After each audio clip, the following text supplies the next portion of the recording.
Hello and welcome to Who Watches the World Cup with me, Dominic Archer, and David Bryan. David, how are you this fine, cloudy Saturday? My Saturday is actually bright and sunny, so I'm in a great mood, thanks. Thank you, Oh, Dom. damn. Well, you've got one up on me already.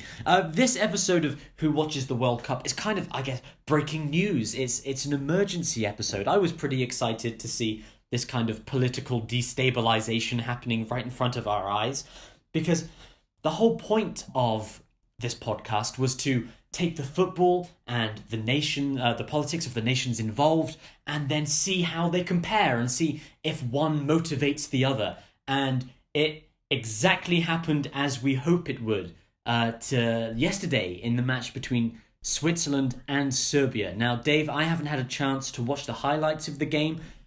What happened in footballing terms between Switzerland and Serbia last night? In footballing terms, it was a fight really to see who can keep up with Brazil and try and secure that, not secure because there's still another round of matches to go, but to solidify a chance to get through from this group ahead of Costa Rica, who are most likely going to finish bottom and are definitely going home anyway, and Brazil, who are sitting top and pretty after beating Costa Rica very, very late earlier on in the day. The first half of the game was it was very much Serbia. They were creating all the chances and Switzerland were really struggling. And it only took Alexander Mitrovic 5 minutes before he scored. And I think he'd had a one-headed opportunity before that saved, but he was giving the Swiss defence all kinds of problems in the air, which we'll come back to, and we'll talk about the second half because that came into play. But at half time, the Swiss made a change. They took off their striker Seferovic, who'd only had 5 touches in the entire first half, and changed their system a little bit. And it allowed the Swiss to play more to their strengths and allow influential players such as Xherdan Shaqiri into the game. So the shift very much happened in that second half, and Switzerland struck back with a really nicely taken goal from Granit Xhaka of Arsenal, who hopefully Arsenal fans will be thinking they can expect a bit more of that, because I wouldn't say he's flopped at Arsenal over the last 2 years since he signed for them, but I don't think he's really shone as well as they would hoped. So hopefully this will be something encouraging for them. And then right at the death, 90th minute, that man Xherdan Shaqiri capitalizes on some pretty vulnerable defending by the Serbs, leaving him one-on-one, and he's always had the pace to beat that Serbian back line. He only nicks one 90th minute, and Switzerland take the points. It could be argued, obviously, that Serbia should have had a penalty in that second half. Alexander Mitrovic, like I say, was giving them all kinds of problems in the box, in the air, with his prowess and his strength. And in the second half, we saw what looked a little bit like Greek wrestling, or maybe Olympic wrestling in the Swiss box, when the way the Swiss decided they were going to handle Mitrovic was to have 2 men marking him whenever the ball went in the air. And in this controversial era of VAR being introduced at this level, we've seen it used brilliantly, and we've seen it maybe miss a few things. But this, first of all, you can't really understand why the referee didn't catch it at the time. It seems so obvious that 2 Swiss defenders had both pairs of arms around Mitrovic in the box as he tried to make a header. And then for that not to be called up by the VAR officials when it was so obvious to everybody was really quite bizarre. And the Serbs will probably feel a little bit aggrieved that they didn't have a chance to score from the penalty spot. But as it stands, Switzerland take the points, and football is only part of the story, isn't it, Dominic? Well, it certainly is, and aggrieved the Serbians will be feeling today, after everything that went down yesterday, because this match has caught worldwide headlines due to a certain hand action that we have decided to dub "flipping the bird," done on behalf of two of the Swiss players. Again, I don't want to mispronounce their names, Dave, so I'll leave that to you, our footballing expert. These players, they're the 2 who scored goals? Each of the goal scorers. Granit Xhaka of Arsenal, and Xherdan Shaqiri of most recently of Stoke. Stoke got relegated this season, so it's likely he's going to leave, as he is, as we've seen at this tournament, quite a talented player. So, but for now, he's still a Stoke player. So we have Xhaka and Shaqiri. Now, what is interesting about these two players is that while they both play for Switzerland, while they both have Swiss nationality, they are both of Albanian heritage, with Shaqiri indeed being born in Kosovo, which brings with it a certain set of expectations and hang-ups, especially when it comes to the Serbians. So it was with great controversy that these two players put their hands together, locked their thumbs, and formed a kind of bird. We were saying they're flipping the bird. Flipping the bird with the back of their hands as a reflection of the Albanian flag in front of the Serbian fans. They weren't just running around doing it to each other, to fellow Albanians. They ran in front of the Serbian fans directly.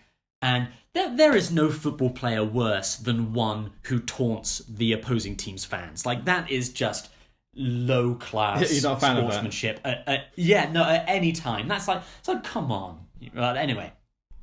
But this is especially controversial in this circumstance because of all of the history, all of the ethnic tension between the Albanians and the Serbs, and especially between Shaqiri and Xhaka going into this match, where this was something that people were aware could be a problem, but nobody expected it to come out. Yeah, the likelihood of these two players being the ones who scored the two goals and one winning them the game, it's like this platform is a unique platform for them to express their views politically and maybe just represent their heritage on the world stage. But of all the players to score from the Swiss team, it had to be them.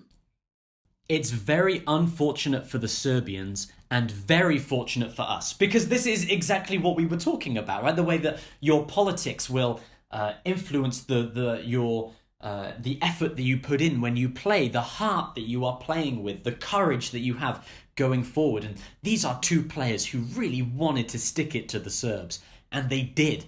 Like, absolutely. Even before we go into the match, we were discussing before how Shaqiri, on the heel of one of his boots, he has the Swiss flag, the team that he is playing for. On the other boot, he has the flag of Kosovo, which is really where all of this controversy lies, and is kind of the heart of where all of this has gone wrong. And what's really what I was not aware of before this was that this is not the first time that this Serbians and Albanians have had this problem on a footballing level. Oh, really? In 2014, leading up to the qualifications for Euro 16, Albania and Serbia played their first international match together for 100 years, almost 100 years. They hadn't played football against each other internationally until 2014. Then, when they played against each other, this was in Serbia. In Serbia, in Sarajevo, I think they were. It was Albania versus Serbia for qualification to Euro 2016. So a drone flies into the stadium in the middle of a match, and this drone comes down, and draping from the bottom of it is a flag of what is referred to as Greater Albania. Now, Greater Albania is a controversial term, which I'll go into describing a little bit more later, but it is the flag that ethnic Albanians use to represent not necessarily what their country is, but what their country should be. It's including territory that is not technically part of Albania. A lot of it is actually part of Serbia. So this flag flies down saying this is what Albania should be in the middle of a match between Serbia and Albania. Wow. And all hell breaks loose. The Serbian player rips the flag off this drone. The Albanian fans go crazy. There's a mini riot. The objects are thrown at the Albanian players by the Serbs. The Serbian players and Albanian players go off the pitch. They're guarded to their credit. They're protecting each other from these objects that are being thrown.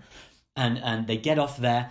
It's an English referee who's refereeing the match. He says to the Albanians, Do you want to go back out there and finish the match? We'll get rid of all the fans because the fans are going crazy. They're rioting.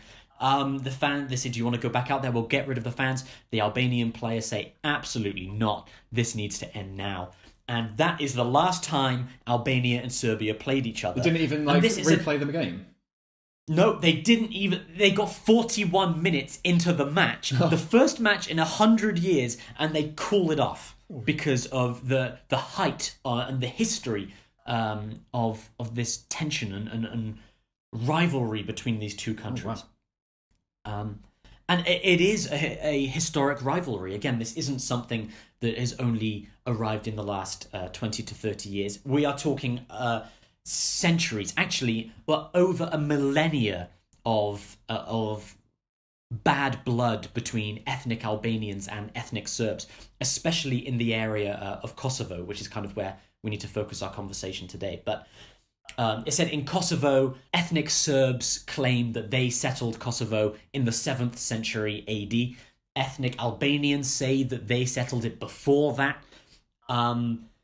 Then in the 12th century AD, the Ottoman Turks, the Turkish Muslims, come through Greece. They take what was Byzantium, becomes Constantinople. They sweep across what is now Greece and what is your Macedonia, Bosnia and Herzegovina, Serbia, Albania. All of this becomes Ottoman territory. That whole Baltic region. Was it Baltic? Balkan region, yeah. Yeah, the Balkan region. And even today, it is divided between being Orthodox Christian, Catholic Christian, and Muslim. And that is the center point of this discussion. Then if we want to talk about more modern history, in 1912, the Baltic Wars are fought between a declining Ottoman Empire and the Austro-Hungarian Empire. The Austro-Hungarians defeat the Ottomans. They take Serbia. They take an awful lot of land. And then in 1914, a Serbian nationalist, or a team of Serbian extremists, kill Archduke Franz Ferdinand and spark the First World War. So this idea of Serbian nationalism, of Balkan identity, is so ingrained, it defined the entire 20th century. Everything that happened in the 20th century can go back to this idea of what is Serbian, what is Balkan, this mismatch of Christianity, of ethnicity, of Islam, all kind of forged into this microcosm of chaos. And it has only become more and more extreme as the 20th century went on, because then the whole area ended up coming under the rule of the Soviet Union, and then it's kind of quiet over that time. But after the breakup of the Soviet Union, all of this land, as well as Croatia, is considered part of the Yugoslav Republic. Yeah. And the Yugoslav Republic, I need to make sure I find this guy's name because it's very important, and I don't want to mess it up. So it all comes under the control of Slobodan Milicevic. Sorry, Slobodan Milicevic. You nailed it. You nailed it. Thank you. Who is exactly the kind of genocidal dictator that you would expect the Federal Republic of Yugoslavia to have in 1991. And at this time, we have Bosnia. Bosnia descends into chaos. We have wars and genocide in Bosnia. Croatia goes completely independent. Kosovo then is a very different case, because Albania successfully sued for independence. It did it peacefully. There was no war that went on there. But Kosovo is technically an area of Serbia populated mostly by ethnic Albanians. And so it's not actually independent? Again...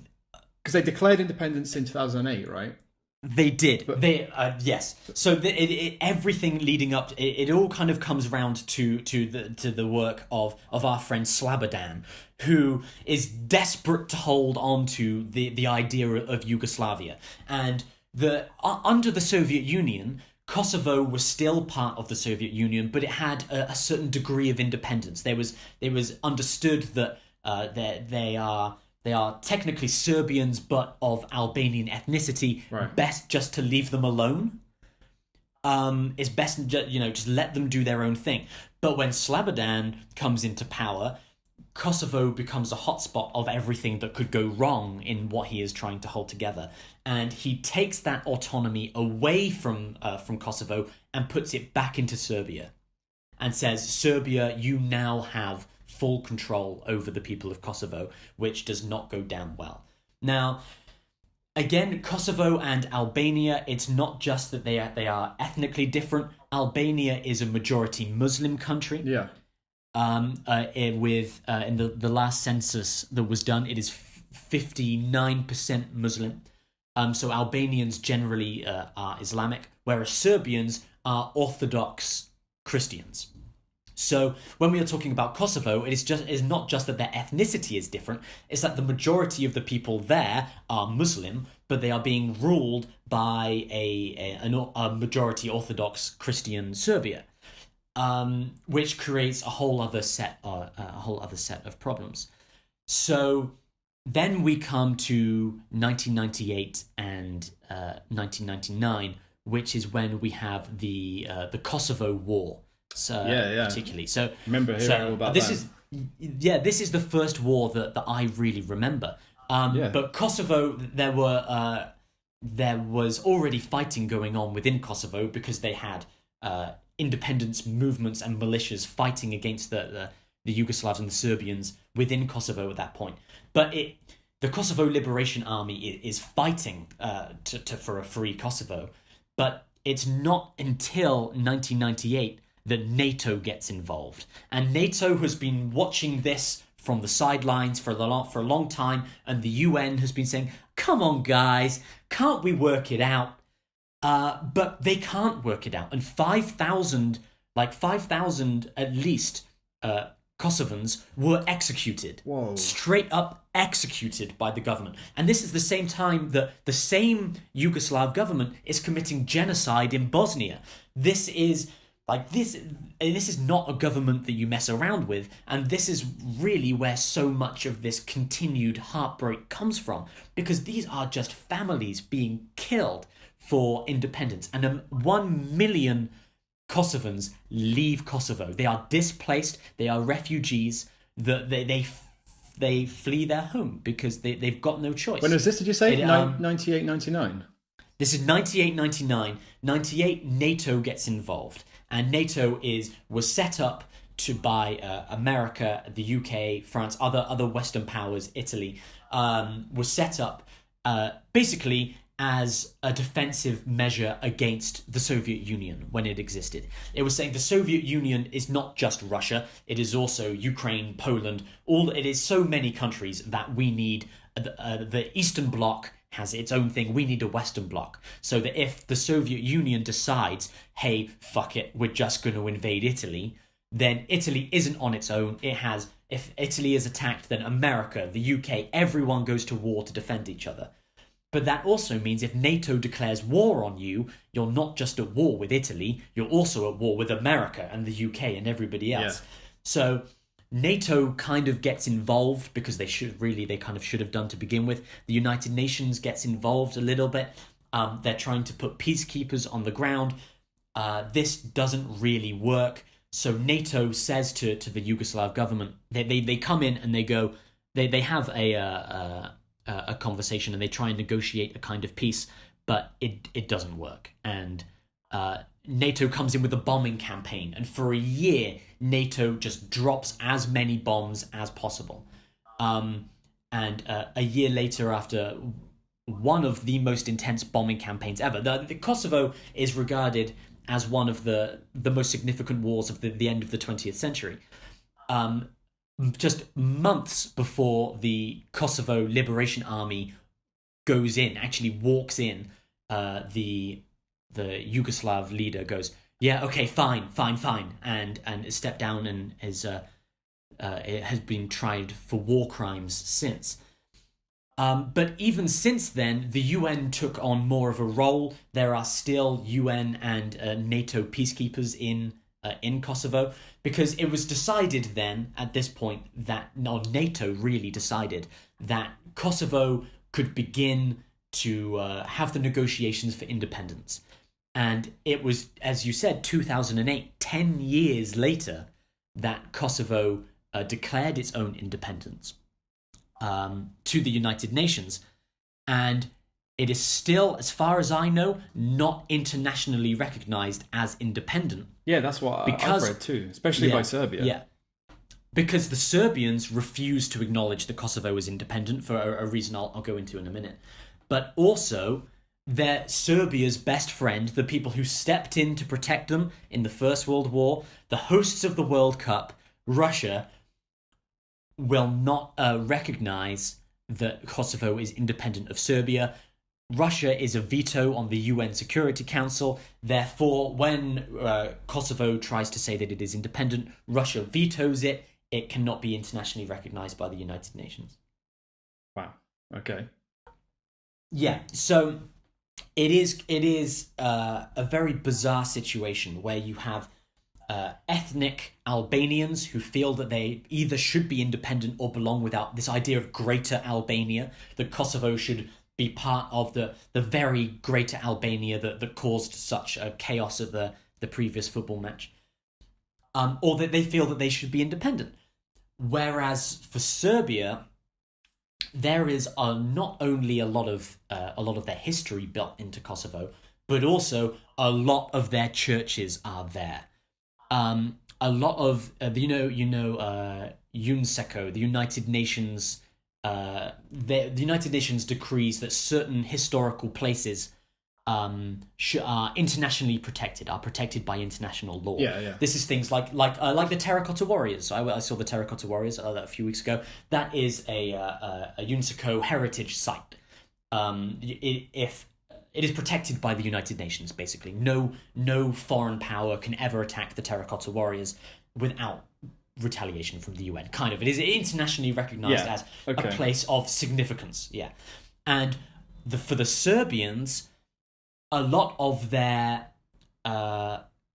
Orthodox Christian monasteries and churches are in Kosovo, and that is where a lot of this problem come from.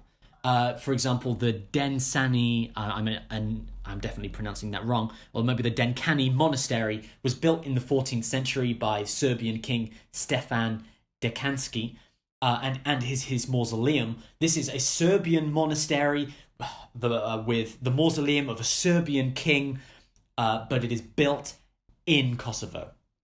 Again, you have the Pek monastery. It is called by the Serbians. I'm not sure which one it is. One side calls it Peks, one side calls it Pek. So it is generally referred to as the Pek monastery because nobody wants to get upset here. But these are Serbian buildings of great importance to the Serbian people. The official head of the Serbian Orthodox Church is in Kosovo. So this is a place of deep religious importance that the Serbians are not willing to give up. And the ethnic Albanians and the Muslims know this. In 2004, before Kosovo declared independence, there was a riot that sparked. It seemed like this. It turned out not to be the case, but it seemed as if Albanian children had been kidnapped and drowned by Serbians. 3 Albanian children did drown near a Serb community, and the Albanians went into a frenzy. Basically, it seemed like the Serbians were killing their people. A Serb was actually murdered in a drive-by shooting a few days before that. And so these tensions, they reached a climax. Violence was sparked, and the Albanians just destroyed churches. The UNESCO World Heritage Site, Our Lady of Legivs. Again, I'm definitely mispronouncing this, but this is a United Nations World Heritage Site that was destroyed, that had a whole wall just taken out of it. What's the repercussions for that? Surely if it's protected by the UN, there's got to be some sort of...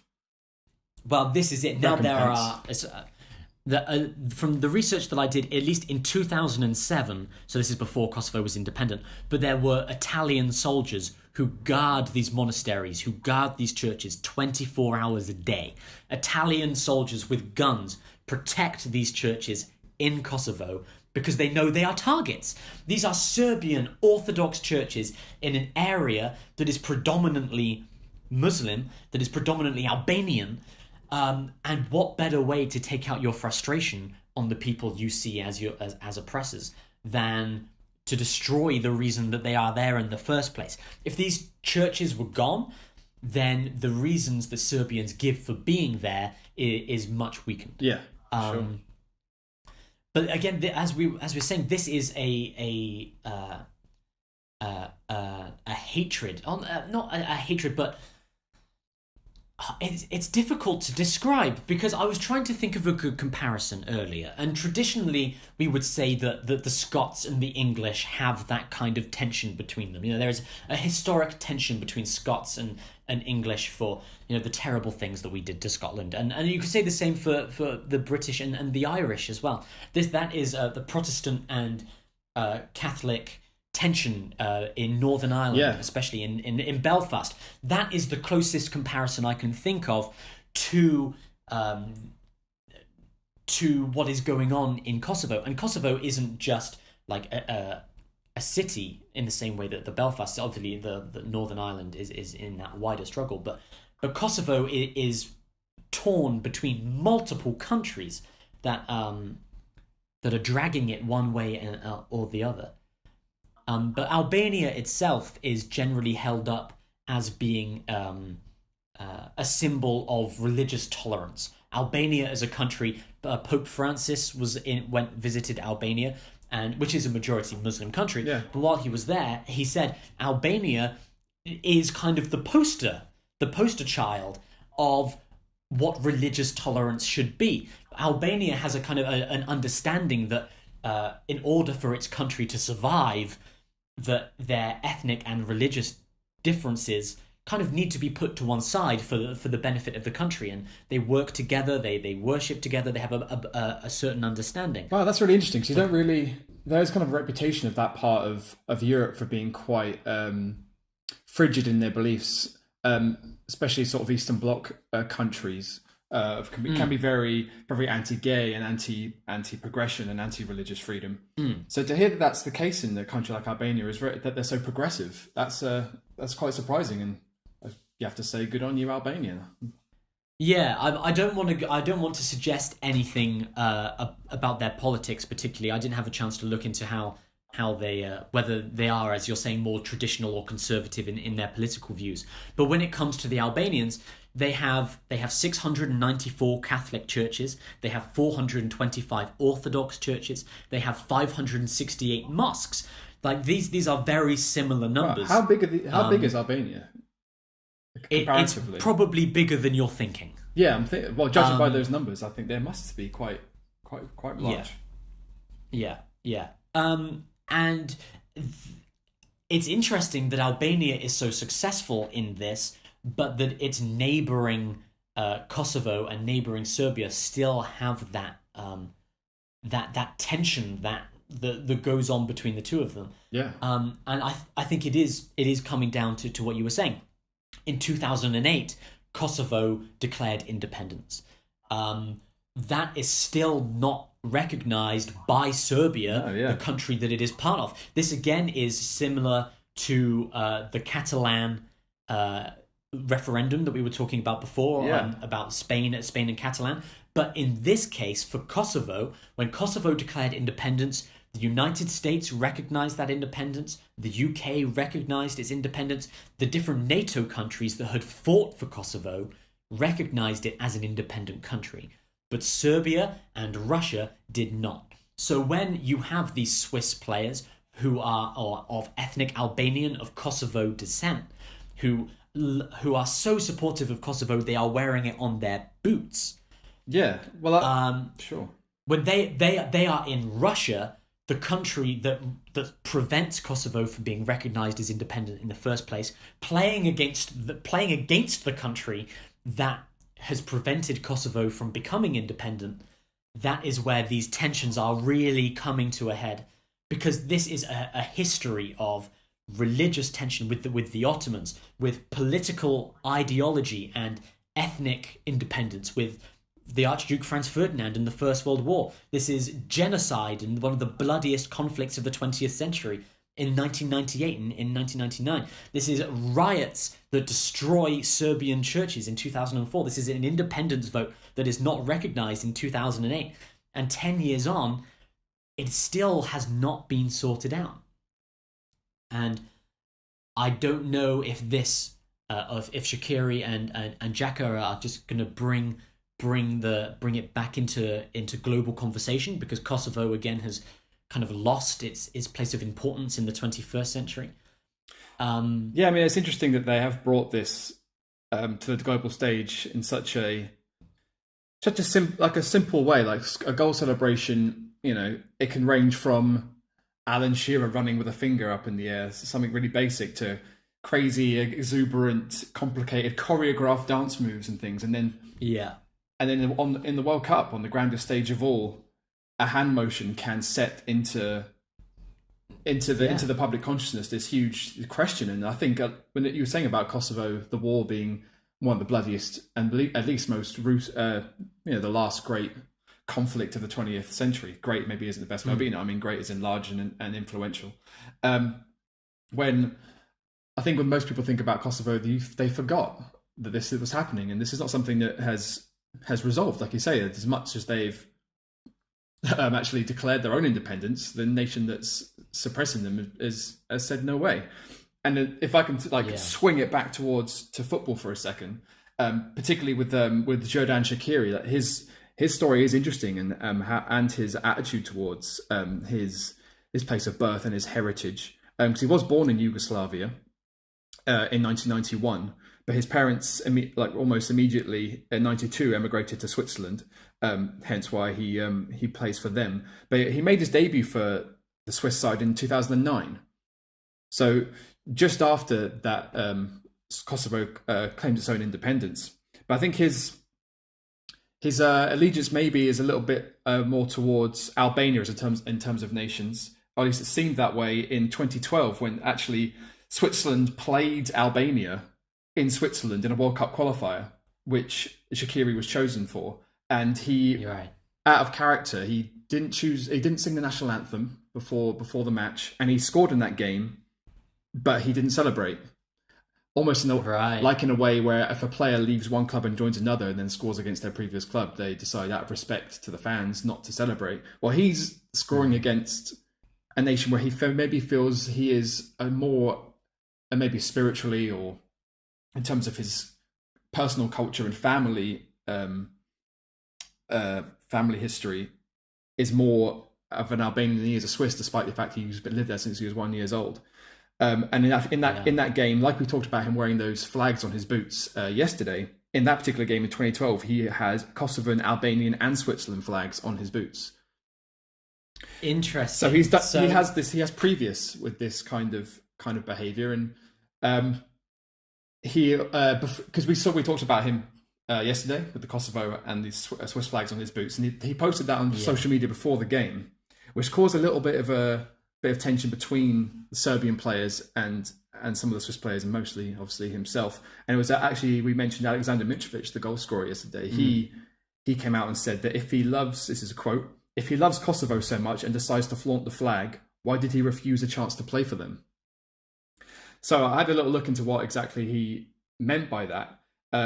So it turns out that after Switzerland's first game at Euro 2016, I don't know why he chose this particular time. His timing is a bit odd on this, but Xherdan Shaqiri declared that he would switch his allegiance to Kosovo, since they had their own national football team, but only if the Kosovan manager would make him captain. Now, maybe the timing of this is due to the fact that he was removed as captain from the Swiss team by the manager, Vladimir Petkovic, at that time. So usually you don't really see. I couldn't tell you how many caps he had for Switzerland at that point. But usually, once you've played more than a couple of times for a country, you can't just switch allegiance. But apparently there is a FIFA rule. I don't know if it's particular to Kosovo, but he could switch allegiance to Kosovo if he wanted to, because they had just joined FIFA the year before, I think, Kosovo, in 2015. So if regardless of the fact that they're not considered an independent nation by the UN or by whoever, and at least by Serbia, FIFA at least recognises them as an independent nation to the point where they're allowed their own football team and allowed to compete in federation controlled competition, which I think is really interesting. Yeah. Yeah.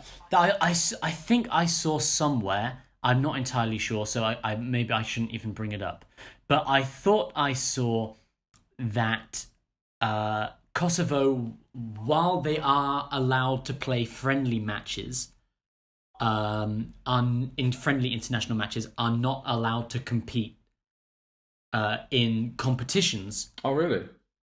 Because they are not technically an independent country, so they can play friendlies against other nations, but they couldn't, for example, go to the Euros. I think you might want to give that a quick Google to make sure. Sure. I'm pretty sure I read that earlier.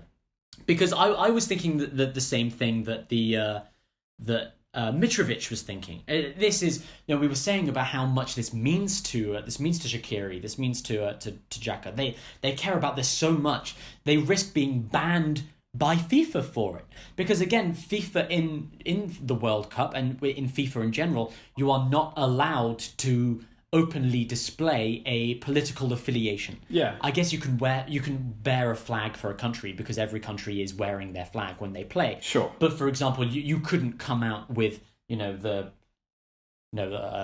pin for the Labour Party on it or something. You couldn't come out and or they come out saying I love the Tories or something, and you get stoned anyway. But yeah, it's happened before, I think, where players have worn political messages underneath their jerseys, and if they score and they take their shirt off and on their vest it's written on there as some sort of message, they can be fined for that. But I've just been looking, while you've been talking, I've been looking into it, and Kosovo are part of the FIFA qualification. They did, they were allowed to attempt to qualify for this World Cup currently. But it says here that the UEFA emergency panel decided that Kosovo will join Croatia, Finland, Iceland, Turkey, and Ukraine in Group 1 or I can't tell if that's in Roman numerals or not. But then they also decided that Bosnia and Herzegovina and Serbia should not play against Kosovo for security reasons. Right. So there was some caveats involved. So they debuted their FIFA qualification campaign and they drew 1-1 with Finland, but obviously they didn't qualify for this World Cup. So they can play in UEFA sanctioned matches, and there is something called the UEFA Nations League, where small nations that are very recently declared to be allowed can compete in a little micro tournament. So there is one coming up between 2018 and 2019 with Azerbaijan, the Faroe Islands, Malta, small nations like that. So they at least have a chance to compete for some kind of trophy, no matter how small. It's still a FIFA sanctioned trophy. Yeah, that's really interesting, and I'm excited to see what happens with this further. I don't mean that I hope it flames more tensions, but I'm intrigued to see how FIFA responds, if they respond at all. Whether there is an apology given. I feel quite strongly that Xhaka and Shaqiri are not going to be willing to give an apology. But if that is the case, will Switzerland themselves punish these players? Because, again, they are representing Switzerland on the international stage here. They're not at the World Cup representing Kosovo. They're not there representing Albania. But wearing the Swiss flag, representing Switzerland, they have gone out and made a controversial political statement that reflects badly on the Swiss national team. Yeah. That potentially causes more controversy with Switzerland going forward. Because as it is the Swiss team, FIFA could choose to punish Switzerland as a country for the actions of these two players. Yeah, I think that's something that they may well have to do, because I don't think they want to be seen as a nation that will condone this kind of display, especially since we've said various other instances of people displaying political preferences and declarations in the realm of football have been punished. We talked in the previous episodes about Pep Guardiola and the Catalan independence movement, and him choosing to wear their symbol on his jacket on the touchline, and no matter how they tried to reprimand him for it, he continued to do so. So you would hope that if we assume that Switzerland are going to take action against Xhaka and Shaqiri, you would hope maybe they would go as far, at least to save face with FIFA and the World Cup as a whole. Maybe they can just offer them they can slap on them a financial fine, perhaps. Something that at least shows that they're doing something, whereas you would hate to see them feeling pressured into dropping these players maybe for the third group game. Yeah. Which would be it'd be one of those things that if it happened, you'd feel sorry for them, but then they do have to do something. So I hope, for the sake of football, for the sake of the tournament, and for the sake of Switzerland as a team, they will just maybe give them a little slap on the wrist. But then you have to be very wary of how Serbia respond, and I'm sure FIFA will be very wary of any tensions and perhaps any not retaliations, but what the Serbia FA might do in response to whatever Switzerland or FIFA do in response to this. Which at the time of recording, I haven't seen any official response. Yeah. It's such a difficult position, because one of the best things about football, and especially about the World Cup, is bringing players together from all over the world, giving them a chance to perform, giving cultures and countries that you don't normally see, giving them a chance to express themselves and share that. And we've seen the Japanese fans, for example, cleaned the entire stadium after they played last week. Yeah, there were some great pictures of the Poland-Senegal game as well. I think you brought it to my attention actually before the game. Yeah. Poland and Senegal fans were partying together, were drinking together, were getting in the World Cup spirit together. And then there are also great pictures of Poland player helping up a Senegalese player off the ground. And I intimated before about a stereotype, maybe an unfair assumption that people from certain parts of Europe around Poland and everything, I'm not trying to cause any offence, but there is a stereotype that they are quite rigid in their traditions and don't have a great view towards progression. And I mean, personally, I've known young Polish men who do have quite prejudiced views on certain minorities and ethnic groups without any real reason why. Like I tried to question them as to why they had these feelings about, say, LGBTQ people and people of colour, and they didn't really have any personal prejudice. And these were guys who were into weightlifting and things, and some of their favourite bodybuilders were black Americans, and yet they would use quite racist language in conversation about these kinds of people, and they didn't know why. It was almost like it was ingrained in their subconscious, in their culture, and they probably grew up around other men in their families and from their homelands who had these views or used this language, and it just becomes a part of their own lexicon without them actually considering what their own opinions are and what they say and what those words really mean. So it's great, like you say, for the World Cup to be, and again, maybe this is my own assumptions, I don't want to put this on anybody else, but it was great for when you told me that Polish fans were getting along with Senegalese fans, and we saw, like I say, these great pictures of them being quite the players themselves being quite united in the spirit of the tournament. And that is why this certain event causes some extra problems, some extra tension there, because we have seen people bringing the best of their culture to the World Cup. And England as a nation is the worst for this. Every time England goes to a World Cup, some fucking skinhead trashes something. And it's like, again, the headlines I saw going into the World Cup were, Russian police prepare for English football hooligans. Yeah. And I'm like, oh, for God's sake, right? Is that what we bring?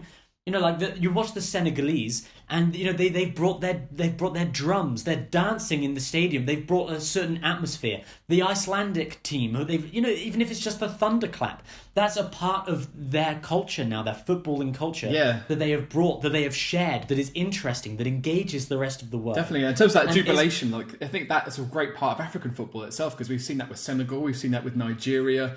They do bring this amazing party atmosphere, and they're constantly dancing and singing throughout the games and outside the stadiums. And it would be a great shame if the way people view English football fans is in that hooligan mentality. But I think maybe you're right. Maybe that is how we're seen, but then not because of some unfounded stereotype, but because based on all the previous major tournaments of the last 10, 20 years, that's exactly what the world has seen.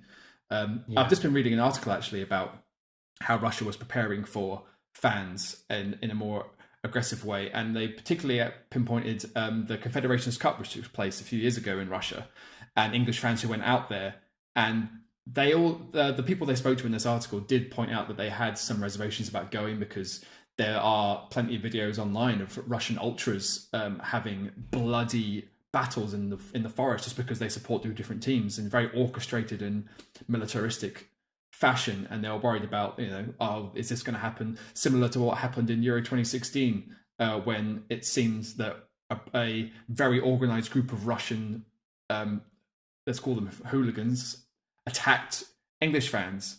And obviously the first story that comes out, the first reaction is, English fans involved in violence in a major tournament again.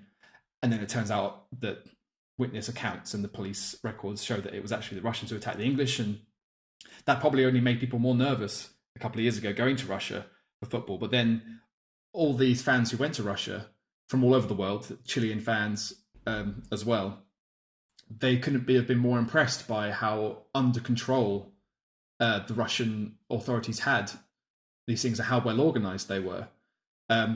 Russia didn't do too well in that tournament, if I remember. They lost, I think they lost at least 2 or 3 games. But then the police and the stewards were very well organised in letting home fans, the disappointed home fans, leave first. So all the Russian fans leave and are shepherded towards wherever they're going, their transport. And then the away fans can be let go afterwards separately, and there's no danger of clash happening. And it's at least so far at World Cup 2018, I've not heard any stories of any fans clashing outside of stadiums, or even in the stadiums, which we've also seen at previous tournaments. Yeah, and it would be a shame for an event like this with Xhaka and Shaqiri, who are what they're trying to do is to represent a minority view here. They're trying to highlight again the people of Kosovo, and to say, even to say to Serbians, it's not just about insulting Serbians. It's about going, hey, we're here. We're represented. Yeah, it's a bit of personal pride, a bit of family pride, and Shaqiri. I mean, Shaqiri played it down afterwards, saying it was just the emotion of the occasion. But if you look at Granit Xhaka's story, where like his parents are Albanians who are from a town in city in Serbia, who moved to Switzerland before Xhaka was born. So he was born in Basel. So he's full Swiss in his own birth, if his parents were Albanian. But I don't know if you read that while his father was a student, he participated in demonstrations against the Yugoslav rule of Kosovo, and he was sentenced to 3.5 years in jail. He was held kind of unfoundedly. So for him personally to have this opportunity to represent his family on this great stage, you would think, yeah, good on you. I mean, you're doing your family proud, and but then you're also playing the same token in terms of representing Switzerland properly. You're playing for that country of your birth, and you're playing well. You're doing well. You're winning. You're helping your team win the game of football. So it's not like these two players are going out and going, you know what, this is against Serbia, and we want to make a statement, but we're not going. It's going to take precedence over the football. So at least they're doing what they do best. They're expressing their talents and balancing that with a bit of I don't know what you would like to call it, but national pride, cultural identity. Yeah, exactly, those things. Yeah. I really hope that going forward we don't see the World Cup or future tournaments end the way, say, the first match between Albania and Serbia did. It's like these are historical tensions that are still important, that still need to be addressed. Yeah. But I really hope that we don't see more history impacting the future, especially not with an event like the World Cup. Yeah, I mean, I can't see it happening in Russia, at least. The way that how well organized and how seriously Putin has taken the way this tournament is viewed around the world, and how he wants us to go off without a hitch. He wants Russia to come off as being compassionate and welcoming and friendly and well organized. So I wouldn't expect anything like that in this tournament, at least. But yeah, it would be a great shame to see events like what you were talking about ever happen again. Yeah. Well, I think that's a nice conclusion to have come to. The players, they did something a little bit crazy. I'm looking forward to seeing what happens with it, and I'll be very excited to see the next time Albania and Serbia play each other, hoping that maybe we can get more we can enjoy the beautiful game and embrace what it does in bringing us together rather than tearing it apart. Maybe it would be a better idea for them to play in a neutral country that can unfortunately no longer be Switzerland. Switzerland normally is the neutral country, but now it seems that that neutrality has been violated somewhat. Wow, yeah, imagine what an unprecedented event in the history of the Swiss. Suddenly, they've still got their Nazi gold, so I'm sure they're not complaining about it too much. But thank you for listening to Who Watches the World Cup. We'll be back next time, hopefully with some more analysis of Brazil and just what's going on with them. Again, with Messi, are Argentina even going to make it, Dave? Will Argentina even get through to the next round? Nobody knows. It's an exciting time, an exciting tournament. Yeah, I'm really enjoying it so far. It's been a terrific spectacle. Yeah, well, thank you for listening, and we'll see you next time. Bye.